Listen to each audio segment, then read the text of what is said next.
Did it go? Yeah. Oh, there it is. Okay. Yeah, it took a minute. Welcome, everybody, to episode 7 of the Triathlon Preview Show. As always, we have myself and Emily Cox joining us. Hi, everybody.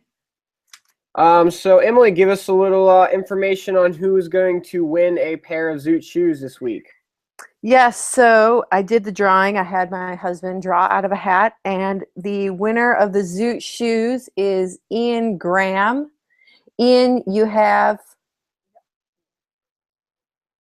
Welcome, everybody, to episode 7 of the Triathlon Preview Show. Hold on. Are you there? Yeah. Can we start over? Yeah. I got it started in the middle of my, it went live on my computer like I was watching it. Oh, it's done that to me too before. Okay, let's just start over. Okay. Okay, go. Welcome, everybody, to episode 7 of the Triathlon Preview Show. Joining is me again is Emily Cox, as always. Hey, everybody, what's up? So let's get right to the good stuff. Emily, tell us who is the winner of the free pair of Zoot shoes. All right, so our winner is Ian Graham. And Ian, you can contact me through the TRS forum. Just send me a message and I will put you in touch with the Zoot people and they will get you some shoes. So Ian Graham, get a hold of me. Thank you. Awesome. Yeah, Ian grabs a free pair of shoes. All he did was listen and comment on the preview article. We might have more stuff like that later in the season with Kona coming up and some other big races. I'd watch out for that kind of stuff. Yeah, for sure. Free stuff, always good. Emily, what about this episode? Who is sponsoring this episode? Yeah, so this episode is brought to you by Oral IV. I have been using Oral IV since the middle of the summer, and I'll tell you that I was the one who contacted the company. I randomly got some samples of it from a bike shop here, and I tried it out for a few weeks, and I really liked it. So I contacted the company and let them know kind of that I like the product and I wanted to work with them. So what it is basically is it's basically a little vial hold in the palm of your hand. It looks like water. This is a very concentrated solution of crystalloid electrolytes, and it's not just sodium and potassium. It has selenium, magnesium, manganese, zinc. So it's supposed to kind of keep your body really hydrated and able to absorb what you drink, because a lot of times your electrolytes get out of whack and then it's hard to absorb things. So I found that it really helped me after a long hard workout in the sun, in the heat. And then I started using it before I worked out and sometimes during, and it's great. You can throw it in your water bottle. You can just take a vial real quick. I used it at Vineman. It was awesome. I had a friend who used it in the lead up to Coeur d'Alene when it was really hot, and he had great success with it and was solid throughout the race. Got his Kona slot in his first Ironman. So I think it's great. The elite military uses it. Secret Service uses it. So I think it's a really good product and worth trying out. So if you want to give it a try, you can use Emily20 for 20% off at oraliv.com. Awesome. So this week we don't have any special guests. Sorry about that. But we got some great information on some Ironman races, a draft legal Olympic race, and then maybe a little Kona preview on a couple of tidbits that we know about.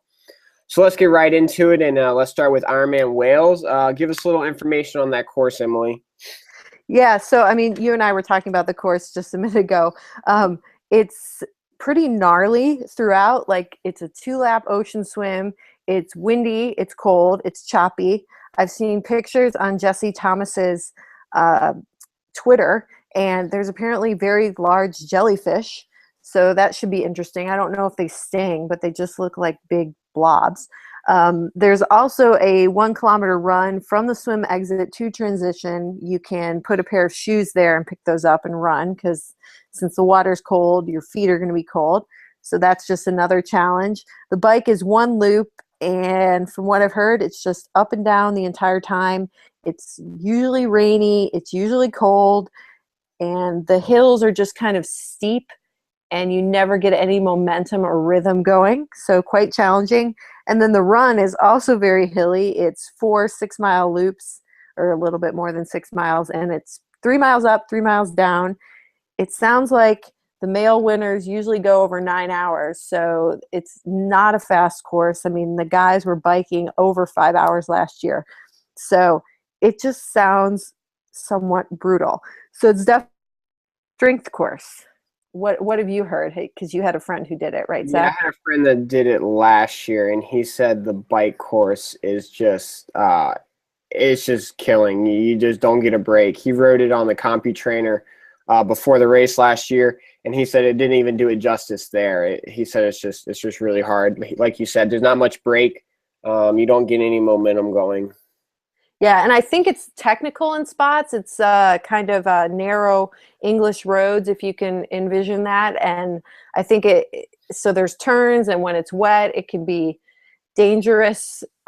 Dangerous as in like you could just slide out. But I think you have to be on your toes throughout the whole race. So it'll be interesting to see. And speaking of Jesse Thomas, we'll just go right into that. This is his first Ironman. He had a disappointing Worlds in Austria, got a penalty. So he's heading over and doing his first Ironman. I think he said this will be his second longest bike ever and his longest run ever. And he's woefully underprepared, but he's excited to try. So that's what he said. So it'll be interesting to see what happens. I mean, maybe that's good. He's got no expectations. He just wants to complete the thing. So it could be a good thing. He'll have some competition, though. I mean, Elliot Holtham, a Canadian, he won the Ironman Australia last year. He's a strong athlete.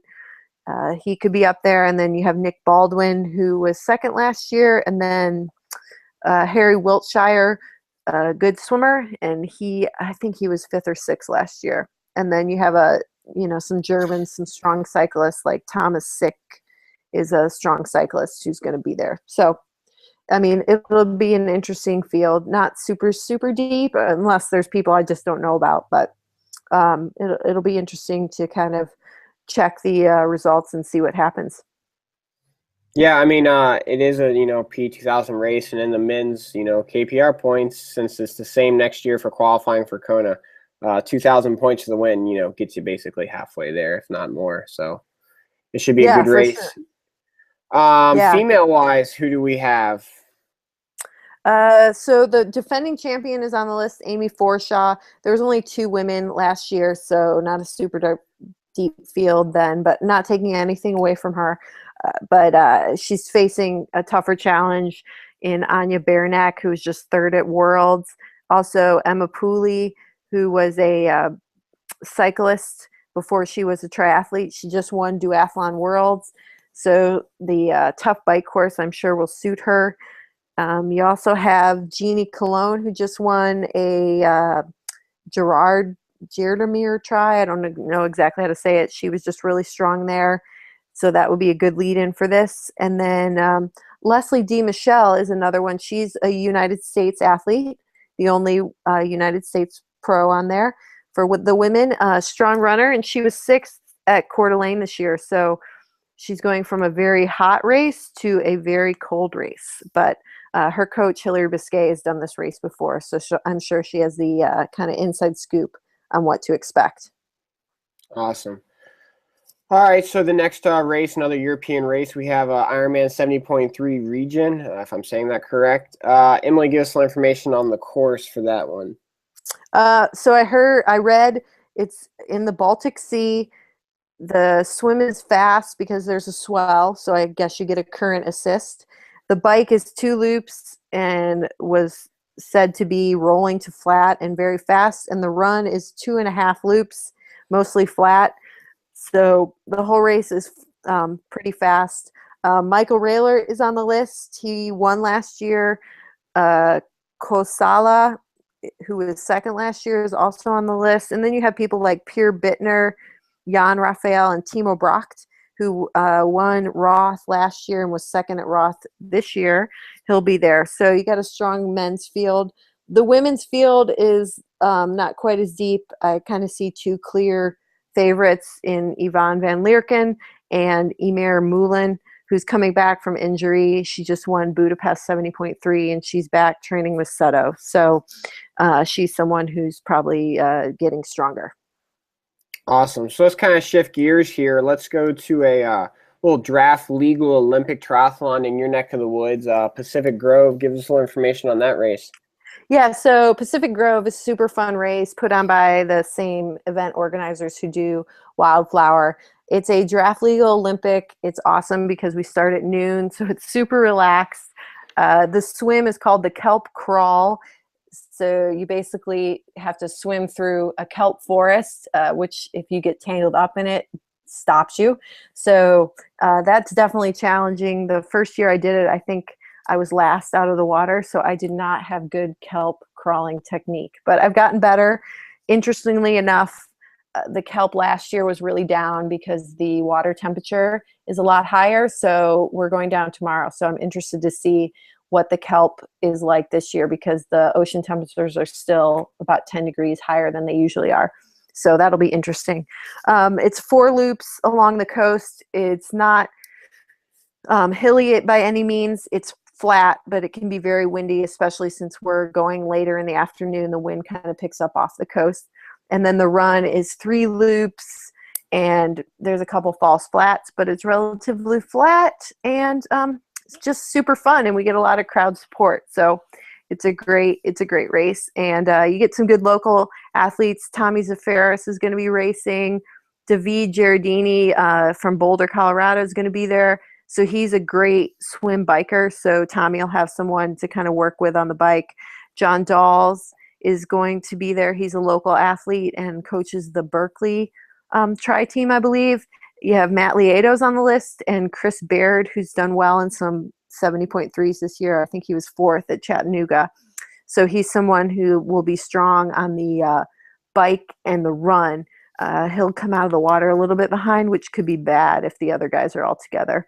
The women's side, you have Brianna Baird, who formerly Brianna Blanchard. She was 2nd last year. Me, I was 3rd last year, about 9 seconds behind Brianna. Mackenzie Madison's on the list, Robin Pomeroy, Kelsey Withrow, another local athlete. So it'll be interesting to see how it shakes out. Since the fields are smaller, sometimes even though it's draft legal, you can end up riding alone. So it's just a great fun race, good workout, and we get to go down and hang out near Monterey. What's the prize purse like at this race? I believe they pay 10 deep, but there's not going to be 10 competitors, I don't think, on either side. So I believe the first is 2,000, second is 1,500, third is 1,000, fourth is probably 800 or 750, 500 for fifth. So, I mean, it's a great way to support a local race, get a paycheck, get a good workout in, have some fun. Awesome. Yeah, sounds very interesting. So check it out if you're in that area. Yeah, for sure. So on the last Ironman 70.3 Sunny Coast, looks like the start list is definitely top notch over there. So give us a little information on the course first. So the swim is going to be wetsuit legal. It's a ocean swim. And then the bike is 2 loops, fairly flat with some undulations. And then the run is 2 loops with 1 hill each kind of loop that you hit twice, because it's an out and back. So you run up it, go down, run back up it, go down. So that's a little stinger. And Beth Gertis told me that it'll be chilly for the first part of the ride. It's winter time down there, so it's warm during the days, but the mornings have been cool. So first part of the ride will be a little chilly until the sun comes up and warms things up. And they have a great field, I think, because a lot of people are down there training and getting ready for Kona. So it's just a good timing to kind of get one last race in before heading to Kona, and maybe a good way to break up the training and get a little bit of rest, because I'm sure everyone's really tired from all the big miles. Awesome. Yeah. So let's start with the male pro list. How does it look? And we got guys like Tim Reed, Craig Alexander, Tim Van Berkel, Josh Amberger. I mean, just Kona, Kona people, non-Kona people, all across the list. Yeah, so I heard that Tim Reed is out. I think he's out. Seems like from his Instagram, he's enjoying some downtime. And I also heard Beth said that Craig Alexander is out. His name's still on the list, so um, just kind of look for that. Don't know for sure there. And you do have an interesting mix of people who are doing Kona and then people who are not. People who are not doing Kona, and I'm sure are going to push the pace up front, are Josh Amberger. He slipped getting ready for 70.3 Worlds on a pool deck and ended up with a bone contusion, so he had to pull out of there. So his run might be a little off, but I think he's swimming and cycling well. You have people like Clayton Fattel or Fettel who will be pushing the pace up front. And then, you're going to have people like, and Brad Collefelt, who just won the baton race over near Singapore, who's getting ready for Kona. Luke is getting ready. Luke McKenzie is getting ready for Kona. Same with Luke Bell. Terenzo, he had a really disappointing Worlds. He's out of that $1 million chase now. He's getting ready for Kona. I was trying to look at his Twitter and see if he's going to be racing. Don't know exactly. And then you have someone like Sam Bitten, who is not doing Kona, so he might be ready to really hit it. I feel like the people who are getting ready for Kona might be they might have great endurance, but they might be a little bit not quite as sharp. So maybe they're going to come on strong towards the end once their bodies get going. And then people who are really good swimmers might try to hit it off the front really quickly. So it'll be an interesting mix. I mean, I'm sure everybody's keen to race hard and everybody's fit. So it'll definitely be a good race on the men's side, I think. Yeah, I mean, it looks like you have definitely some good females too there racing. Give us some information on them. Yeah, I mean, Caroline won last year, and then Rodka was second last year. She is still coming back from knee surgery, and she told me she was really disappointed after Worlds. She felt like she was getting really fit, and then it just did not show up at Worlds. So hopefully for her, kind of that fitness comes to the surface here in this race, and she's able to do really well. I mean, last year she rode with Caroline the whole way, and then Caroline ran really well last year. She ran a 118 off the bike. So I think Caroline will be someone who's super fit. I mean, definitely tired from the big miles, but once she gets going, I think she'll be strong. You have Annabelle Luxford, who's going to be at the front all day. That's how she races. And she's getting ready for her first Kona, but she's always strong. Beth Gertis said she was quite tired, but is kind of doing a little 3-day rest and will be very fit. And then Britta Martin is someone that people probably look past, but she's gone under 9 hours in an Ironman a couple times. She won Wisconsin last year, so she's a real strong athlete, and she's getting ready for Kona as well. So, and another one where you're going to have a mix of people. Lisa Marangon is Ironman Australia champion, and she's someone who is very strong on the bike. So, she might be able to take advantage of some people if they have tired legs. So it'll definitely be interesting.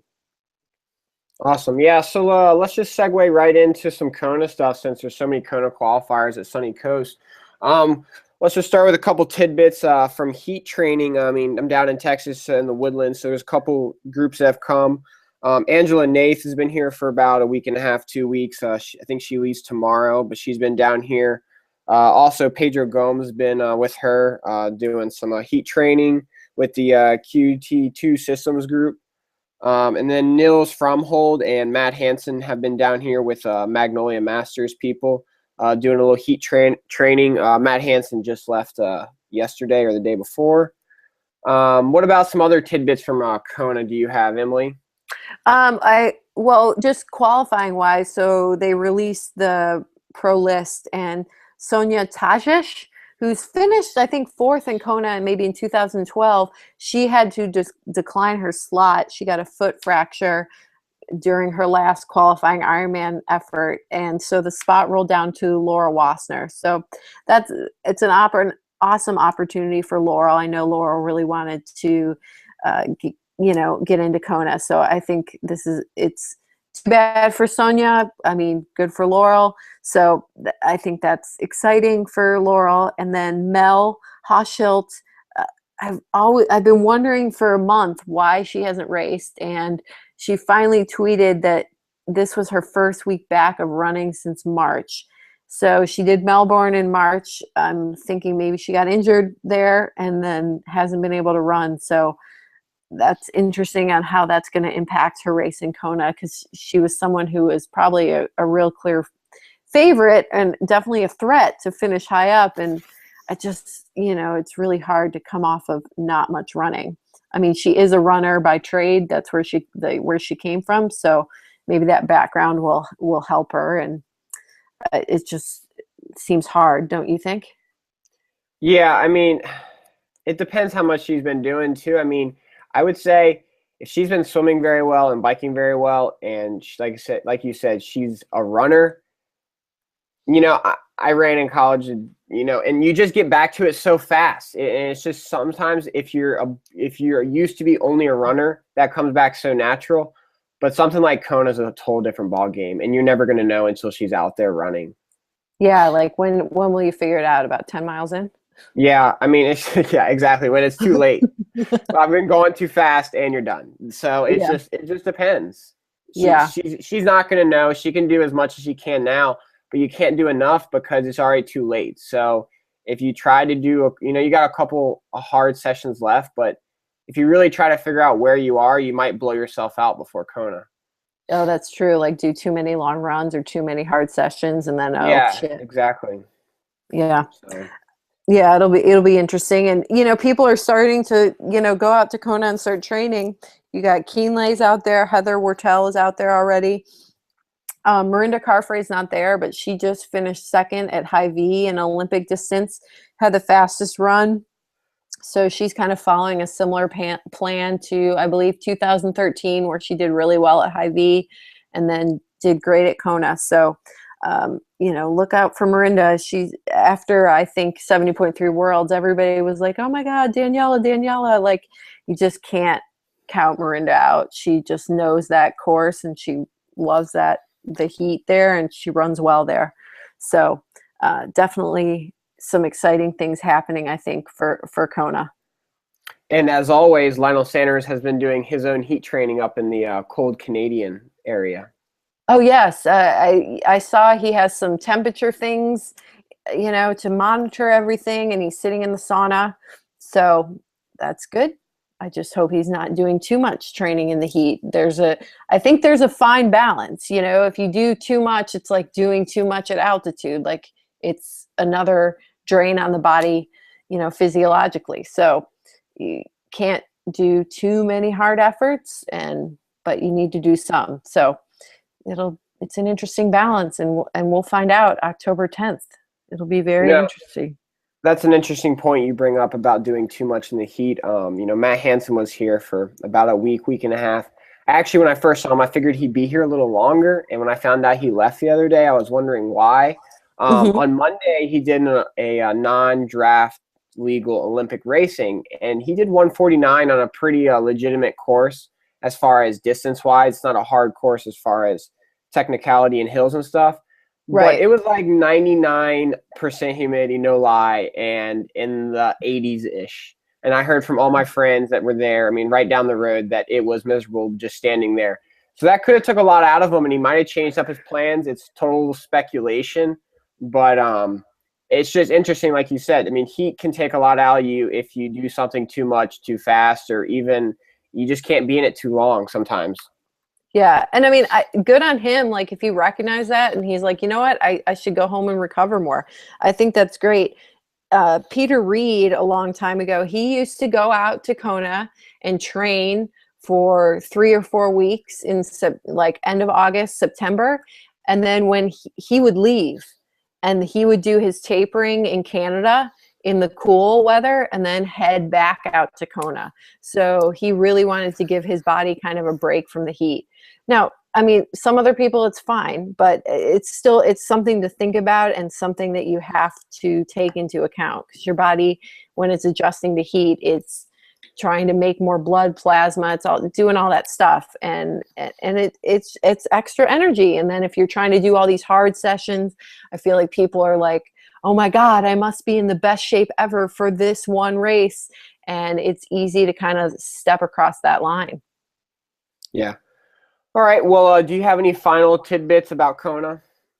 No, I think that's it. I mean, we'll definitely be getting into it as we get closer. I mean, we still have some races coming up, like Chicago, the grand finale next Yes. week. We will have the grand finale next week. We will have another guest on, so please join us for that. Also, I do want to mention that we will be in Kona doing some interviews and some analysis just like this. So if you're going to be out there, or if you're interested in being a guest, please let us know. Contact one of us, and we'll definitely set something up. Yeah, for sure. And it's like I say, if you can't beat them, critique them. So we want people on there, and we want to talk, and get opinions on how things might play out. It makes it fun. Awesome. Well, thank you everybody for listening, and we hope you enjoy the show. Check the show notes for links to the article, the TRS preview article, and then also the oraliv.com Emily 20 for 20% off. All right. Thanks, guys.